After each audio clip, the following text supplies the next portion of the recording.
Halo semuanya, apa kabar kalian hari ini? Semoga tetap berada dalam lindungan Tuhan dimanapun kalian berada. Tidak terasa ya, sudah hampir setahun kita beraktivitas di rumah diakibatkan oleh pandemi virus corona ini. Kalian semua pasti bosan dengan situasi saat ini. Tetapi saya harap kalian tetap produktif ya dengan semua kegiatan yang kalian sukai.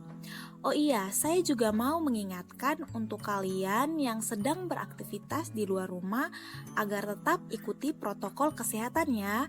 Jangan lupa pakai masker dan sering-seringlah mencuci tangan. Kalian jangan hanya ingat jaga hati, tetapi juga jaga kesehatan ya. Hehehe. Lanjut, jadi perkenalkan ya, saya Stefania bersama partner saya Apriliana. Kali ini kami akan membahas tentang hakikat asesmen kelas. Apriliana, saya pernah mendengar tentang asesmen kelas, namun hanya sekilas saja. Mungkin Apriliana bisa menjelaskan sedikit apa itu asesmen kelas? Nah, jadi Stefania, asesmen kelas adalah salah satu bentuk asesmen yang didesain untuk membantu para guru menemukan apa yang dipelajari anak dalam kelas dan bagaimana cara yang lebih efektif dan efisien untuk mempelajari hal tersebut. Guru dapat melakukan asesmen kelas dengan cara melakukan observasi atau pengamatan terhadap proses pembelajaran, mengumpulkan umpan balik atau respon dari anak terhadap proses pembelajaran yang berlangsung, merancang percobaan kelas yang sederhana, mempelajari bagaimana anak belajar, sampai akhirnya dapat menemukan cara menyajikan pembelajaran yang paling tepat, efisien, dan efektif untuk anak didik. Wah, menarik sekali ya. Tapi Apriliana, saya masih bingung. Apakah asesmen kelas ini dilakukan sendiri oleh guru atau ada ahli khusus yang melakukan asesmen kelas ini? Stefania, jadi asesmen kelas dilakukan sendiri oleh guru untuk menilai pembelajarannya sendiri. Ini lebih mudah dilakukan karena guru dapat langsung menyadari kekurangannya dan segera memperbaikinya. Berbeda halnya jika guru diobservasi oleh seorang ahli untuk menilai program pembelajarannya. Selain guru merasa tidak terlibat secara langsung, kesempatan untuk mendatangkan seorang ahli ke tempat mengajar merupakan hal yang tidak mudah karena memerlukan biaya yang relatif tinggi. Lalu, apakah ada ciri khusus yang dapat membedakan asesmen kelas dengan asesmen yang lain? Kalau ciri khusus tentunya ada dong. Jadi, asesmen kelas ini memiliki ciri-ciri atau karakteristik sehingga kita bisa membedakan antara asesmen kelas dengan asesmen yang lain. Jadi, ciri khusus yang pertama yaitu fokus asesmen kelas pada belajar bukan pengajaran. Asesmen kelas memusatkan pada perhatian guru dan anak untuk mengamati dan memperbaiki cara belajar, bukan mengamati dan memperbaiki pengajaran. Jadi, asesmen kelas berguna untuk guru dan anak dalam memberikan informasi tentang hal-hal yang harus diperbaiki. Ciri yang kedua, asesmen kelas memberikan kewenangan pada guru untuk secara individual melakukannya sebagai bagian dari tugas profesional yang dapat dipertanggungjawabkan secara akademik.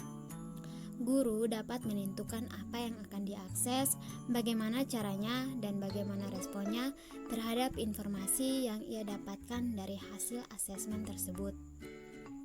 Ciri-ciri yang ketiga, karena fokusnya pada belajar, maka asesmen kelas selain menuntut keaktifan guru, juga mengharapkan partisipasi aktif dari anak didik. Melalui kerjasama dengan guru, biasanya motivasi anak untuk belajar juga bertambah setelah diadakan asesmen kelas karena mereka menyadari belajar menjadi semakin mudah dan menyenangkan.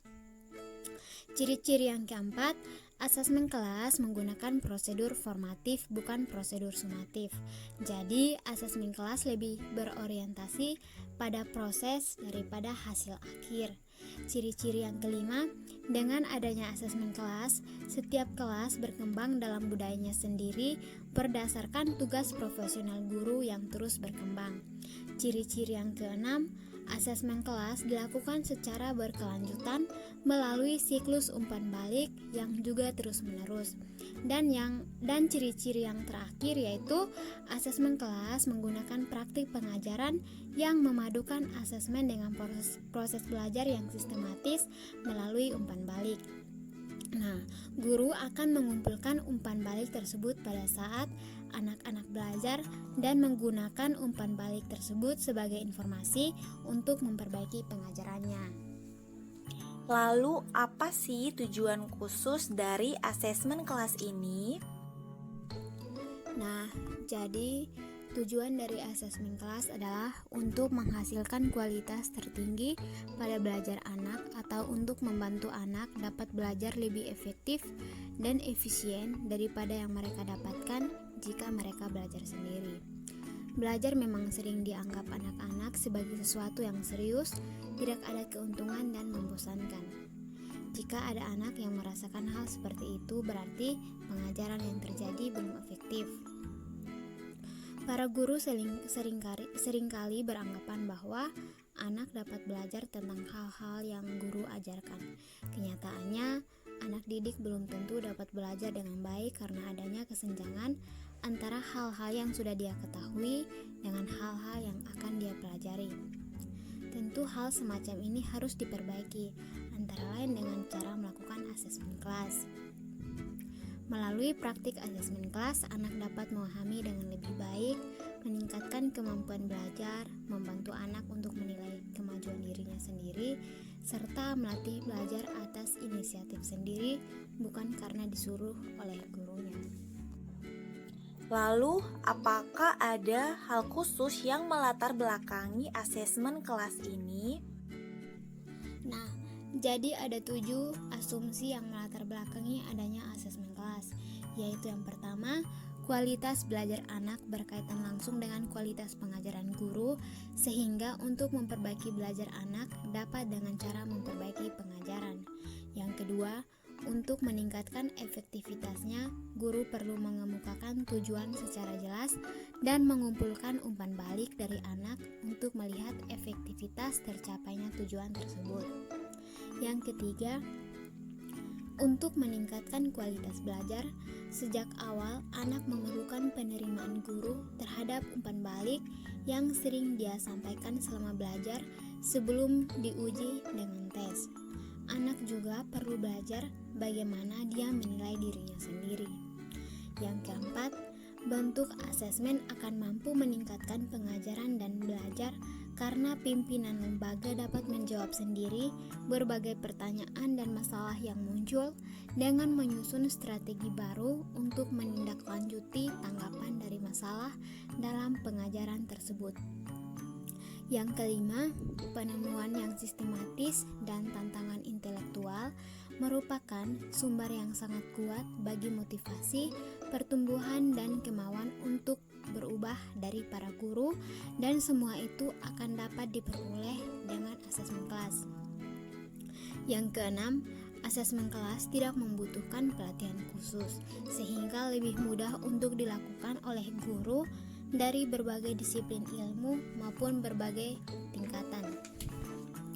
Dan yang terakhir, kolaborasi antar sekolah, guru, dan keterlibatan anak secara aktif dalam asesmen kelas akan meningkatkan pembelajaran anak dan kepuasan seluruh individu yang terlibat di dalamnya. Wah, ternyata asesmen kelas ini sangat berguna sekali ya. Tidak hanya untuk guru, tetapi asesmen kelas juga berdampak pada motivasi belajar anak. Nah, Apriliana, ada satu hal lagi nih yang masih menjadi pertanyaan di pikiran saya. Apakah asesmen kelas ini memiliki kelebihan dan kekurangan? Sebagaimana metode, teknik, atau prosedur yang lain, asesmen kelas juga memiliki beberapa kelebihan dan kekurangan. Kelebihannya yaitu yang pertama, hasil yang didapat tentang proses pembelajaran dan pengajaran lebih objektif dan mendalam. Yang kedua, adanya perbaikan dalam proses pembelajaran dan pengajaran yang akan bermanfaat langsung baik bagi anak maupun guru. Kelebihan yang ketiga, hasilnya lebih mudah diterapkan di kelas karena ditangani langsung oleh guru kelas tersebut.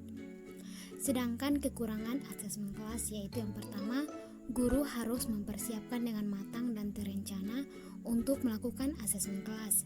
Yang kedua, guru harus memiliki pengetahuan yang mendalam tentang bidang pengembangan yang akan diakses, tahap dan langkah-langkah melaksanakan asesmen kelas. Yang ketiga, diperlukan waktu yang cukup lama untuk merencanakan, melaksanakan, dan menganalisis hasil asesmen kelas. Wah, terima kasih ya Priliana. Sekarang saya sudah lebih paham tentang hakikat dari asesmen kelas. Nah, teman-teman, sekian pembahasan kita hari ini ya. Sampai jumpa di lain waktu. Bye-bye.